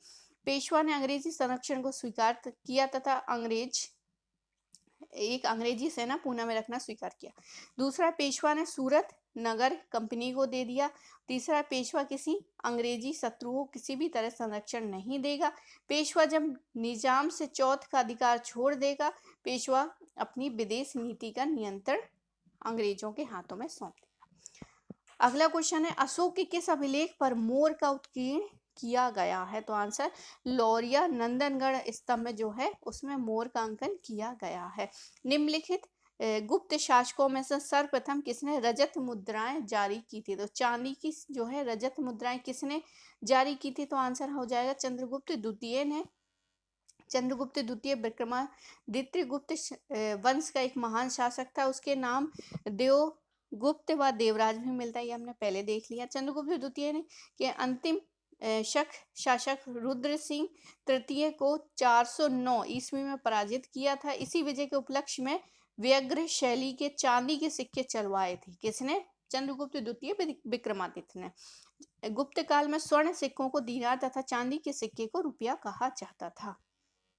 अगला क्वेश्चन है निम्नलिखित में से किस ग्रंथ में जल प्लावन की कथा का उल्लेख मिलता है? तो आंसर बिल्कुल शतपथ ब्राह्मण जो है वो हमारा सही हो जाएगा। ब्राह्मण ग्रंथ जो है वेदों का गद्य भाग है जिसके द्वारा वेदों को समझने में सहायता मिलती है। सभी वेदों ने के अपने ब्राह्मण ग्रंथ हैं। यजुर्वेद का एक ब्राह्मण ग्रंथ शतपथ ब्राह्मण है। ये सबसे प्राचीन तथा सबसे बड़ा ब्राह्मण माना जाता है। इसके लेखक जो है महर्षि याज्ञवल्क्य हैं। शतपथ ब्राह्मण में जल प्लावन कथा, पुनर्जन्म का सिद्धांत, पूर्व उर्वशी अभियान, राम कथा तथा अश्विन कुमार द्वारा च्यवन ऋषि को यौवन प्रदान करने का भी वर्णन है।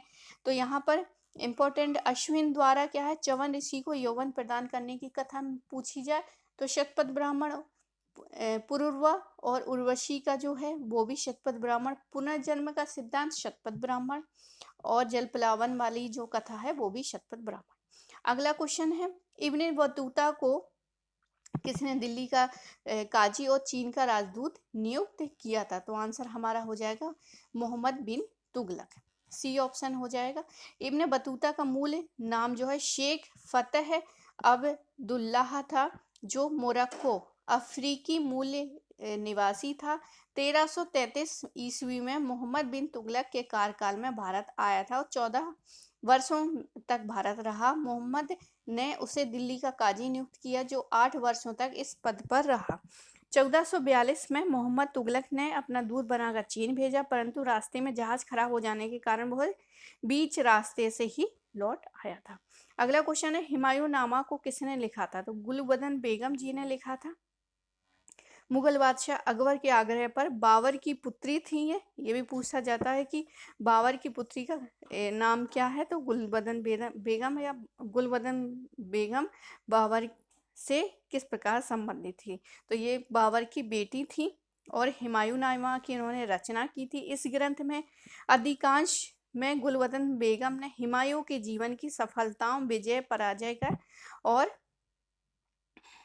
कठिनाइयों का वर्णन किया है। इसमें हुमायूं और कामराज के बीच के युद्ध का भी वर्णन है। राज दरबार में मीर ए तुजुक शब्द का प्रयोग किया जाता था। तो मीर ए तुजुक जो है वो शाही सचिव के रूप में किया जाता था। अगला क्वेश्चन है, किस ग्रंथ में अवतारवाद की चर्चा है? तो अवतारवाद की चर्चा हमें भगवत गीता में मिलती है। तो भगवत गीता में अवतारवाद की चर्चा मिलती है। व्याख्या देखते हैं, वैष्णव धर्म के सिद्धांतों में अवतारवाद प्रमुख है। अवतारवाद की चर्चा सर्वप्रथम भगवत गीता में हुई थी।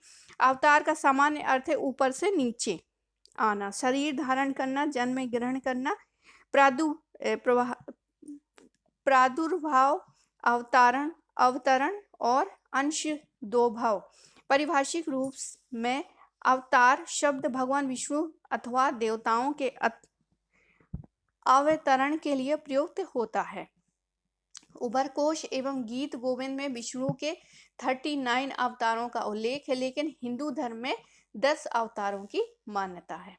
अगला क्वेश्चन देखते हैं, निम्नलिखित में से किसे तृतीय हिंद उपनाम का प्रयोग किया गया है? तो तृतीय हिंद जो है अमीर खुसरो को कहा गया है। बी ऑप्शन सही है। अमीर खुसरो जिसका लोकप्रिय नाम तृतीय हिंद था, उसका जन्म जो है 1253 ईस्वी में पटियाली उत्तर प्रदेश के एटा जिले में हुआ था। इसका परिवार कई पीढ़ियों से राज दरबार से संबंधित था। अमीर खुसरो 8 सुल्तानों का शासक देखा था। निजामुद्दीन औलिया ने अमीर खुसरो को तुर्क अल्लाह की उपाधि दी थी। अमीर खुसराव प्रथम मुस्लिम कवि था जिसने हिंदी शब्दों का खुलकर प्रयोग किया था। इसकी प्रमुख रचनाएं इस प्रकार थी, किरान उस सदायन, मिफ्ताह उल फुतूह, खजाइन उल फुतूह, आशिका नूह सिफर, तुगलक नामा और एयाज ए सुखरवी। ये सारी उनकी जो है लेखन था। मौर्यों के समय समाहर्ता का क्या कार्य था? तो समाहर्ता वो है राजस्व संग्रह करता था। राजस्व संग्रहकर्ता को समाहर्ता कहा गया है। व्याख्या देखते हैं, अर्थशास्त्र में केंद्रीय प्रशासन का अत्यंत विस्तृत विवरण प्रस्तुत होता है। शासन की सुविधा के लिए केंद्रीय प्रशासन अनेक भागों में बटा हुआ था। प्रत्येक विभाग को तीर्थ कहा जाता था। अर्थशास्त्र में 18 तीर्थों के प्रधान पदाधिकारियों का उल्लेख हुआ। समाहर्ता राजस्व विभाग का प्रधान अधिकारी था। संनिधाता राजकीय कोषाधिकरण का प्रमुख अधिकारी होता था। हड़प्पा सभ्यता में निम्नलिखित किस लिपि का प्रयोग किया गया है? तो ये अगला क्वेश्चन है। तो लिपि यहाँ पर है चित्रात्मक, ठीक है, यहाँ पे चित्रात्मक है। यहाँ पर व्याख्या देखते हैं, सैंधव लिपि का ज्ञान मुख्यतः मोहरों पर मिलता है। इसके अतिरिक्त मृत भांडों, कुल्हाड़ियों एवं ताम्र गुत्तिकाओं का भी लिपियों के प्रमाण है। सैंधव लिपि का सबसे पुराना नमूना जो है 1853 ईस्वी में मिलता है। 1939 में यह लिपि पूर्णतया प्रकाश में आ गई। इस लिपि में कुल 400 से 500 तक चित्राक्षर यानी पेक्टोग्राफ हैं और चित्र के रूप में लिखा प्रत्येक अक्षर किसी ध्वनि, भाव या वस्तु का सूचक है। सैंधव लिपि में सबसे ज्यादा अंग्रेजी के यू अक्षर जो है प्राप्त होते हैं। अगला क्वेश्चन है, निम्नलिखित में से किसने कलकत्ता में द नेशनल एसोसिएशन की स्थापना की थी? तो सुरेंद्र नाथ बनर्जी ने 1876 में द नेशनल एसोसिएशन की स्थापना की थी। कालांतर फिर उसके बाद क्या है, आनंद मोहन की इंडियन लीग का भी इसी में विलय हो जाता है। अगला क्वेश्चन देखते हैं। अगला क्वेश्चन है, तैमूर ने किस वर्ष भारत पर आक्रमण किया था? तो तैमूर ने 1398 में आक्रमण किया था। अमीर तैमूर को भाग्यशाली भविष्य का स्वामी कहा जाता है। एक युद्ध में उसकी टांग घायल हो जाने के कारण वह जीवन भर लंगड़ाता रहा, इसलिए उसे तैमूर लंग भी कहा जाता है। 1398 ईस्वी में तैमूर लंग ने भारत पर आक्रमण किया। उस समय दिल्ली सल्तनत का शासक नसीरुद्दीन महमूद था। तो तैमूर लंग का आक्रमण पूछा जाता है किसके समय में हुआ था, तो आंसर हमारा होगा नसीरुद्दीन महमूद का। 18 दिसंबर 1398 को तैमूर व दिल्ली की शाही सेना के मध्य युद्ध हुआ। नसीरुद्दीन महमूद व मुल्लू इकबाल पराजित हुए। तैमूर लंग दिल्ली के कत्ले आम का आदेश दिया और 15 दिनों तक चलता रहा। जो अगला क्वेश्चन है, वल्लभ भाई पटेल सर्वप्रथम गांधी जी के किस आंदोलन से जुड़े थे, तो खेड़ा का सत्याग्रह जो है उससे जुड़े थे। सरदार वल्लभ भाई पटेल सर्वप्रथम खेड़ा सत्याग्रह 1918 आंदोलन से महात्मा गांधी से जुड़े थे। गुजरात के खेड़ा जिले में वर्षा न होने के कारण फसल जो है नष्ट हो गई थी। अधिकांश कृषक जो है प्लेग और दुर्भिक्ष से यानी कि अकाल से ग्रसित थे, लेकिन ब्रिटिश सरकार उन्हें जबरन लगान अदा करने के लिए बाध्य कर रही थी। गांधी जी उस समय गुजरात सभा के अध्यक्ष थे, अतः उन्होंने खेड़ा जिले के युवा वकील वल्लभ भाई पटेल, इंदुलाल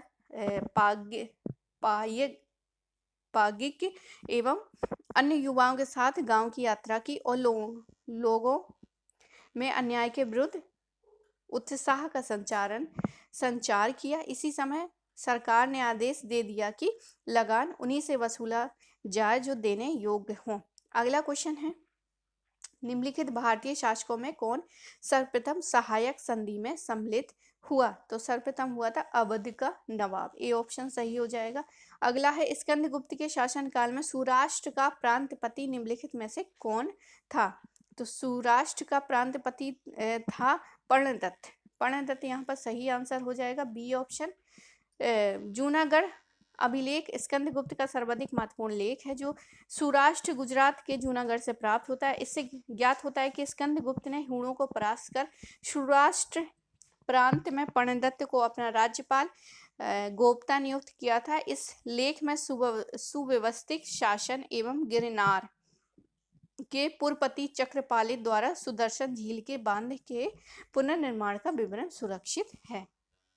अगला क्वेश्चन है, निम्नलिखित में से किसको सीमांत गांधी कहा जाता है, तो सीमांत गांधी खान अब्दुल गफ्फार को कहा जाता है। खान अब्दुल गफ्फार खान को का जन्म 1890 ईस्वी में हुआ था। पाकिस्तान के उत्तम जी गांव का एक पठान परिवार में हुआ था। पेशावर में अपनी प्रारंभिक शिक्षा संपन्न करने के बाद अलीगढ़ शिक्षा ग्रहण करने का निश्चित किया। यहीं से उसके राजनीतिक जीवन की गतिविधियां प्रारंभ हो गई। 1919 में उन्होंने रॉलेट एक्ट का विरोध किया और गांधी जी जैसे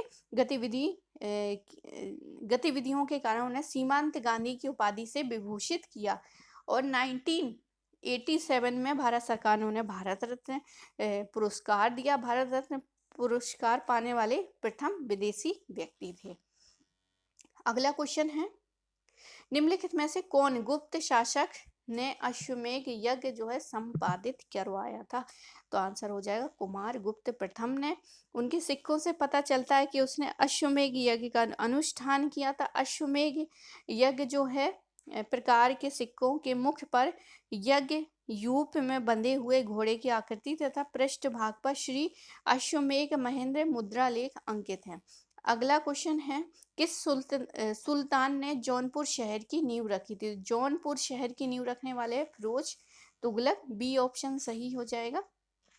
जौनपुर नगर की स्थापना फिरोज शाह तुगलक ने जूना खां मोहम्मद तुगलक की पुण्यतिथि में, जूना खां किसका नाम था, मोहम्मद तुगलक का, 1359 से 60 ईस्वी में किया था। 1394 ईस्वी में यह एक स्वतंत्र रहा बन गया।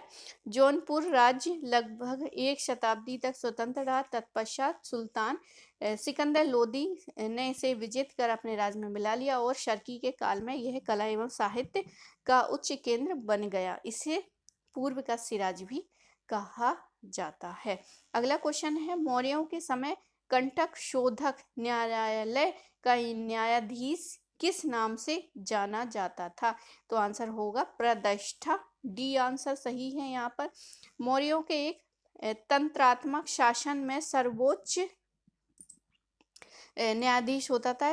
वह सभी प्रकार के मामलों की सुनवाई की अंतिम अदालत था। मुख्य न्यायालय जो है मुख्यतः दो प्रकार के थे, एक तो धर्म स्थानीय दीवानी न्यायालय और कंठक शोधक यानी फौजदारी न्यायालय।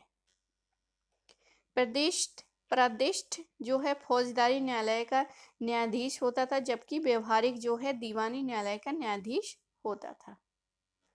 अगला क्वेश्चन है, एक पुनर्विवाहित स्त्री के लिए प्रयुक्त पुनर्भू शब्द सर्वप्रथम किस ग्रंथ में दिखता है? तो आंसर हो जाएगा हमारा अथर्ववेद में।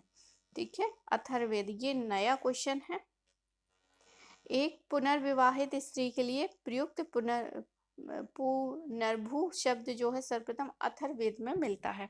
बाजार नियंत्रण किस दिल्ली के सुल्तान से संबंधित है? तो सी जो है अलाउद्दीन खिलजी। अलाउद्दीन खिलजी के बाजार व्यवस्था के बारे में विस्तृत जानकारी बरनी के तारीख फिरोज शाही में मिलता है। इसके अतिरिक्त अमीर खुसरो के खजाइन उल फुतूह, इसामी के फुतूहत सलातीन, इब्न बतूता के रेहला व शेख नसरुद्दीन खयारुल मजालिस में मिलती है। अलाउद्दीन के बाजार नियंत्रण और उसके परिणाम स्वरूप वस्तुओं के मूल्य निर्धारण के संबंध में इतिहासकारों में मतभेद है। अगला क्वेश्चन है, मौर्य शासन व्यवस्था में 10 रूपक नामक अधिकारी था। तो 10 रूपक अधिकारी सिक्कों का परीक्षण करने वाला था। मौर्य कालीन सिक्के जो हैं मुख्यतः चांदी तथा तांबे में ढाले गए थे। प्रधान सिक्का पर्ण, जिसे रूप रूप रूप कहा जाता था। अर्थशास्त्र में राजकीय टकसाल का भी उल्लेख मिलता है, जिसका अधीक्षक लक्षणाध्यक्ष होता है। मुद्राओं का परीक्षण करने वाला अधिकारी रूप दर्शक कहा जाता है। अगला क्वेश्चन, जलियांवाला बाग नरसंहार के समय भारत में कौन वायसराय था? तो आंसर हो जाएगा हमारा लॉर्ड चेम्सफोर्ड। लॉर्ड चेम्सफोर्ड 1916 से लेकर 1921 तक भारत का वायसराय रहा। 1919 ईस्वी में रॉलेट एक्ट पारित हुआ। इसी एक्ट के विरोध में 13 अप्रैल 1919 में जलियांवाला बाग एक विशाल सभा का आयोजन किया गया था। जनरल डायर ने निहत्थी भीड़ पर क्या है गोलियां चलवा दी थी। बहुत से व्यक्ति क्या है मारे गए थे। इस हत्या में विरोध में रविन्द्रनाथ टैगोर ने अपनी नाइटहुड की उपाधि क्या है वापस कर दी थी। अगला क्वेश्चन है, दीवान ए अर्ज विभाग का निर्माण किसने करवाया था? दीवान ए अर्ज का जो है गयासुद्दीन बलबन ने करवाया था। इस विभाग का अध्यक्ष जो है आजीरे मुमालिक, मतलब इसके प्रधान को जो आजीरे मुमालिक होता था। इस प्रधान का प्रमुख कार्य सैनिकों की नियुक्ति, प्रशिक्षित और वेतन की व्यवस्था करना था। वह सैनिकों की सज्जा का भी व्यवस्था करता था। अगला क्वेश्चन है, किसके शासनकाल में के अंतर्गत शेख अब्दुल हक मुहद्दिद देहलवी एक प्रमुख धार्मिक व्यक्ति थे? तो आंसर हो जाएगा सी जहांगीर। अकबर के समय मालवा विजय के लिए कौन उत्तरदायी था? तो आंसर हो जाएगा अदम खां। अदम खां साम्राज्य विस्तार के संबंध में अकबर का सबसे पहला आक्रमण जो है 1561 में मालवा के विरुद्ध था। अकबर के समय मालवा का शासक बाज बहादुर था तथा उसकी जो राजधानी है सारंगपुर थी। बाज बहादुर व उसकी जो पत्नी थी रूपमती, दोनों ही संगीती, मतलब दोनों ही संगीत वाले थे, इसलिए उनमें प्रेम था और दोनों ही क्या थे, प्रेमी थे। मालवा विजय के लिए अदम खां, जिसको ऊपर से क्या है अकबर फेंकवा देता है, जब वो नहीं मरता तब भी उसको फिर दोबारा लेकर छत से फेंकते हैं। ठीक है, तो उनको ये सजा मिली थी बाद में। 29 मार्च जो है 1561 ईस्वी को अदम खां ने मालवा पर आक्रमण करके उसे विजित किया था। और अदम खां जो है महामंगा का बेटा भी होता है। ओके, आगे है, निम्नलिखित में से कौन एक आत्मीय सभा से नहीं जुड़ा था? तो आत्मीय सभा से नहीं जुड़ा था केशव चंद्र सेन। समाज सुधार के क्षेत्र में राजा राम ने हिंदू समाज की कुरीतियां, बहुपत्नी प्रथा, सती प्रथा, बाल विवाह आदि का घोर विरोध किया। विधवा पुनर्विवाह की जमकर वकालत की और 1814 ईस्वी में उन्होंने कलकत्ता में आत्मीय सभा की स्थापना की तथा मूर्ति पूजा, जाति प्रथा की आलोचना की। केशव चंद्र सेन ब्रह्म समाज से संबंधित थे। अगला क्वेश्चन है, किसने अपने ग्रंथ में मुद्रा जाल साजों को संदर्भित किया था? तो आंसर हो जाएगा कौटिल्य अर्थशास्त्र। शैल चित्रकारी के लिए प्रसिद्ध प्रागैतिहासिक स्थल है भीमबेटका। डी ऑप्शन सही हो जाएगा। हड़प्पा सभ्यता के निम्नलिखित किस नगर में चिनाई के कार्य में तक्षित प्रस्तर का प्रयोग कच्ची ईंटों के साथ किया गया है? तो आंसर हो जाएगा हमारा धौलावीरा, डी ऑप्शन सही है। धौलावीरा गुजरात के कच्छ जिले भचाऊ तालुका में स्थित है। सैंधव सभ्यता का सर्वाधिक सुव्यवस्थित खूबसूरत नगर है। 1967 से 68 में इसकी खोज जगपति जोशी जी ने की थी।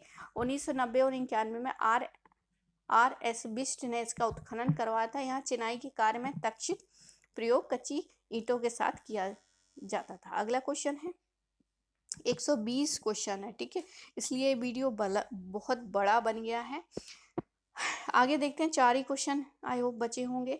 समुद्रगुप्त के शासन काल में समय कांची का शासक कौन था? तो आंसर हो जाएगा ए विष्णुगुप्त। विष्णुगुप्त यहाँ का जो था वो राजा था और 12 राजाओं पर विजय प्राप्त की थी। तो ये 12 के 12 हमें बिल्कुल याद होने चाहिए और यहाँ से क्वेश्चन बहुत बनते हैं। तो आंसर हम देखते हैं, कौशल का राजा महेंद्र था, महाकांतर का राजा व्यघ्रराज था, कोराल का मंडराज था, पिष्टपुर का महेंद्रगिरी था, कोटक का स्वामी दत्त था, एरंडपल्ल का दनन था, कांची का राजा विष्णुगुप्त था, अभिमुक्ति का राजा नीलराज था, वेगी का राजा हस्ती वर्मा था, पलक का राजा उग्रसेन था, देवराष्ट्र का राजा कुबेर था, कुस्तलपुर का राजा धनंजय था।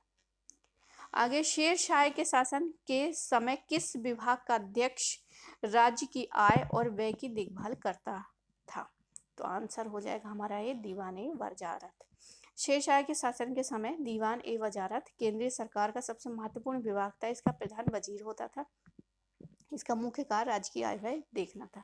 अगला क्वेश्चन है, किसने वर्नाक्युलर प्रेस एक्ट समाप्त किया था? पारित नहीं, समाप्त किया था। तो आंसर हो जाएगा रिपन। वर्नाक्युलर प्रेस एक्ट 1878 को गिरोह अधिनियम भी कहा गया। इसे वायसराय लॉर्ड लिटिन ने स्टार्ट किया था और रिपिन ने क्या है, समाप्त किया था। तो आंसर हमारा बी हो जाएगा। इसमें क्या, सभी भारतीय समाचार पत्रों को प्रतिबंधित कर दिया गया था और फिर 1882 में लॉर्ड रिपिन ने समाप्त कर दिया। अगला क्वेश्चन है, प्रसिद्ध पुस्तिका ब्रह्मोपासना निम्नलिखित में से किसने से संबंधित है? तो आंसर ब्रह्म समाज है। अगला क्वेश्चन है,